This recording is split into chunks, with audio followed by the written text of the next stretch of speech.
इस गीत को गाए हैं मिस्टर मनीष राजा और लेखक मिंज प्रभात। इस गीत को अपने म्यूजिक से सजाए हैं मिस्टर रवि रिकॉर्डिंग स्टूडियो, कांटा टोली, रांची।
हीरोइन लागेला।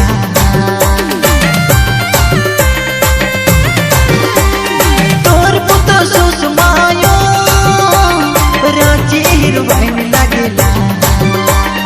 काला काला चश्मा में बड़ी हीरोइन दिखेला।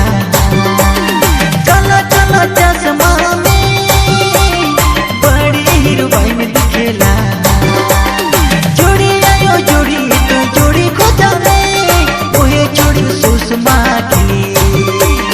जोड़ी बाबा जोड़ी तो जोड़ी खोजा में ओहे जोड़ी सुषमा की।